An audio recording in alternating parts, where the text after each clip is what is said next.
Hello guys, मैं रुखसार sir. मैं गुलजार अहमद। मैं सज्जा को। आप देख रहे हैं GM30 रिएक्शन यूट्यूब चैनल। आपका हमारे इस चैनल पर दिल की अथाह से वेलकम। तो मेरे बेलियो, सज्जनों, मित्रों, दोस्तों, मेरे चाहने वालों, हम सब के चाहने वालों, आपसे रिक्वेस्ट है कि हमारे चैनल ज़्यादा से ज़्यादा लाइक, शेयर और सब्सक्राइब करें और ज़्यादा से ज़्यादा अपने दोस्तों के साथ शेयर करें ताकि हमें ज़्यादा से ज़्यादा सब्सक्रिप्शन मिले, ताकि हम आपके लिए इस तरह की कोशिश कर रहे हैं कि अच्छी से अच्छी वीडियो लाने की। तो चलते हैं वीडियो में। और जैसा कि वीडियो मोदी साहब के रिलेटेड वीडियो देखते, सबसे पहले वीडियो पे देते हैं अपना। मोदी जी क्यों महान बने?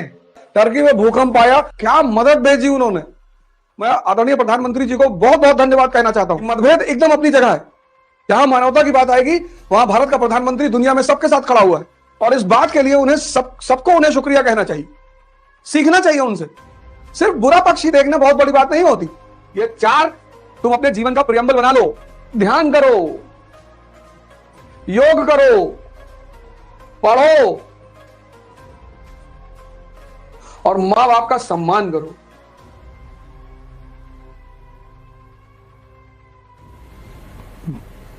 जय हिंद फ्रेंड्स।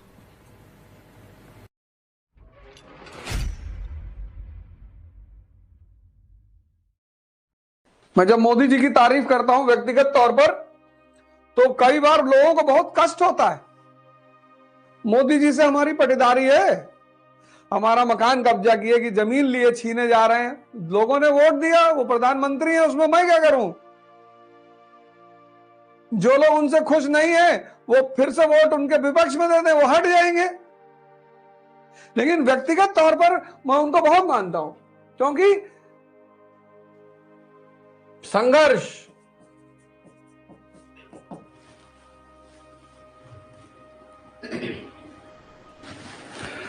करुणा,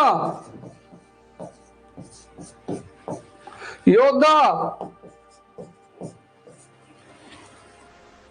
और क्रोध,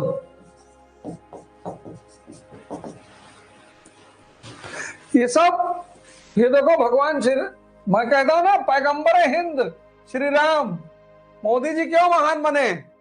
उन्होंने इनकी पूजा नहीं की, इनको आदर्श माना। संघर्ष, उनका जीवन देखो। आरएसएस के एक कार्यकर्ता से भारत का प्रधानमंत्री, ये बात तुम्हें प्रभावित नहीं करती? हर व्यक्ति से कुछ ना कुछ सीख लो। प्रभु राम ने घर छोड़ा, उन्होंने भी छोड़ा। करुणा, टर्की का मुद्दा देख लो, इतना लोग उनसे कहते हैं। ये देखो, नरेंद्र मोदी आरएसएस के कार्यकर्ता से पीएम। हालांकि वो कहते हैं मैं चाय बेचता था, पर मैं नहीं मानता। वो सपनों के व्यापारी हैं, सपना दिखना भी जानते हैं और सपना दिखाना भी जानते हैं।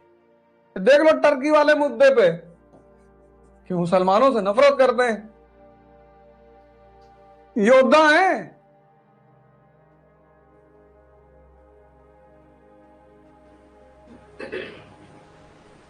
बिना मेंबर ऑफ पार्लियामेंट बने प्रधानमंत्री।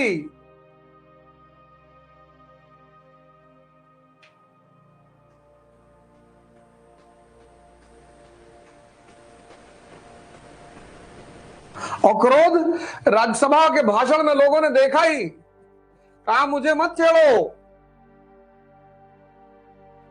इसको बोलते हैं व्यक्तित्व।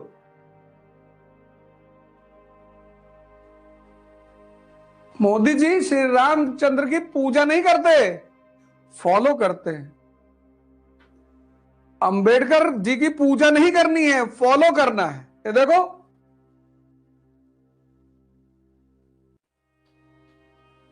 तुमको आश्चर्य नहीं लगता कि वो कहते थे मैं चाय बेचता, चलो ना भी बेचते रहो या बेचते रहो, लेकिन एक सामान्य आदमी प्रधानमंत्री दूसरा टर्म, तीसरा करे मैं बनने जा रहा हूं, आपकी बार 400 के पार, मैं नहीं कह रहा हूं।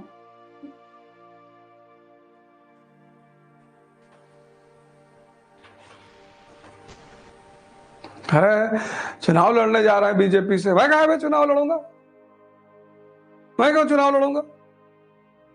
मुझे पता है मुझे क्या करना है। विरोध करना अलग बात है, आलोचना करना। आलोचना शब्द कहां से बना? लोचन से, आंख, लोचन माने आंख। इसलिए जब ज्यादा हम किसी को बोलते हैं तो उसको कहा जाता लुच्चा। आलोचन निष्पक्ष होकर देखना। विरोध राजनीति में मतभेद एक बिल्कुल अलग बात है, पर किसी पर व्यक्तिगत हमला नहीं होना चाहिए। अटल बिहारी वाजपेयी ने एक बार नेहरू जी को हिटलर कह दिया था, उस पर रिजाइन कर दिया था उन्होंने। राजनीतिक विरोध एक अलग चीज है और मर्यादा अलग चीज है।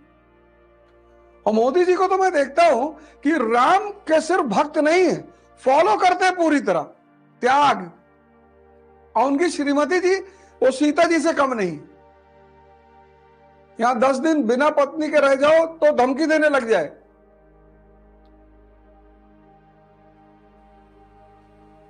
और हनुमान जी उनके अमित शाह जी है। ये अडवाणी जी को उन्होंने परशुराम बना दिया। टर्की में इतना उनको बोला जाता है, टर्की में भूकंप आया। मैं आदरणीय प्रधानमंत्री जी को बहुत बहुत धन्यवाद कहना चाहता हूं, बहुत बहुत। क्या मदद भेजी उन्होंने कि मतभेद एकदम अपनी जगह है। जहां मानवता की बात आएगी वहां भारत का प्रधानमंत्री दुनिया में सबके साथ खड़ा हुआ है। और इस बात के लिए उन्हें सबको उन्हें शुक्रिया कहना चाहिए, सीखना चाहिए उनसे। वो राम की तरह शबरियों के साथ बैठे हुए हैं। बनारस गए, जितने वर्किंग कम्युनिटी के लोग थे उनके बीच कुर्सी हटा के जाके बैठ गए। सिर्फ बुरा पक्ष ही देखना बहुत बड़ी बात नहीं होती। और बुराई तो कोई है ही नहीं, राजनीति है, नीतियां बन रही हैं। या तो वो नीतियां आपको अच्छी लगती है, नहीं अच्छी लगती, लेकिन इसके लिए कोई भी व्यक्ति मर्यादा का उल्लंघन नहीं करेगा। ये संसार जो है ना, जिस संसार के पीछे तुम दौड़ रहे हो, ये संसार शक्ति का गुलाम है।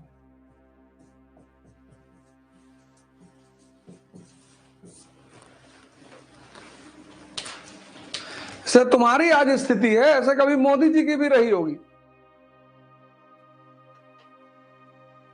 कोई पूछता नहीं रहा होगा, लोग गाली देते रहे होंगे, ताना मारते रहे होंगे। और आज तुम क्या कर रहे हो? तुम संसार के पीछे भाग रहे हो। ये तुमको लोड ही नहीं ले रहा, तुम इसके पीछे भागो, इसके। ध्यान करो, योग करो, पढ़ो, और मां बाप का सम्मान करो। ये 4 तुम अपने जीवन का प्रियम्बल बना लो। ये 4 तुम अपने जीवन का प्रियम्बल बना लो। प्रियम्बल, उद्देशिका, कि मैं ध्यान करूंगा, मैं योग करूंगा, मैं पढ़ूंगा और मां बाप का सम्मान करूंगा। और ये डेली शपथ उठाओ।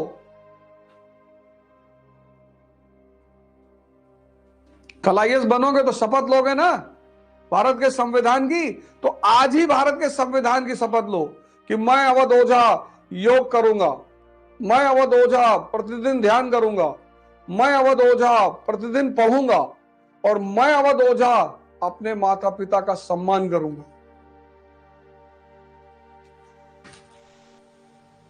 बस दिशा चेंज हो गई। 6 महीना लगेगा पंडित जी। सब पंडित हैं इस देश में, जो पढ़ रहा है वो पंडित।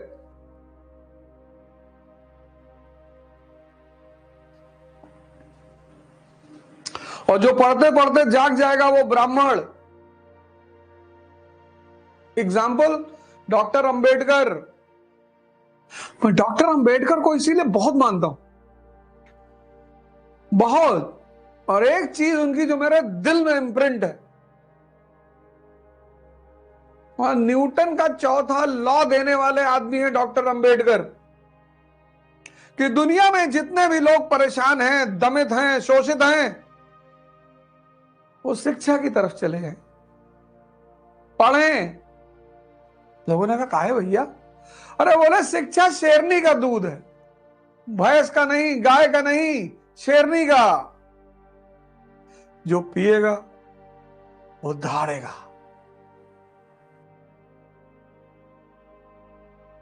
जो खत्म हुई कितनी कमाल की जो आय बताई है ओझा सर ने कि लास्ट वाली बात ना भाई, ये शिक्षा, जो तलीम, शिक्षा, इल्म, तलीम, पढ़ाई।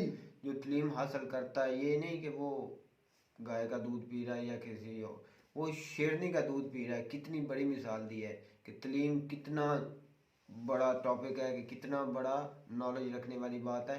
जो तलीम हासिल करता है ना, वो पूरे वर्ल्ड में भी एक अजीम शख्स बनता है।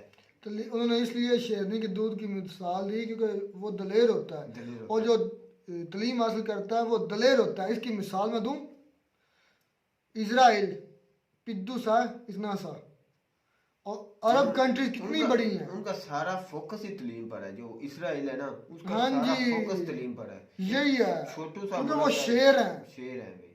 ये आप माने या ना माने। मैं कहता हूँ सबसे जो छोटी एटमी ताकत है ना, छोटा मुल्क, वो एक इसराइल हाँ है। जी, और देख रहे कितने तुम्हारी अरब तो कंट्रीज हैं। टॉपिक तो मोदी साहब पर था।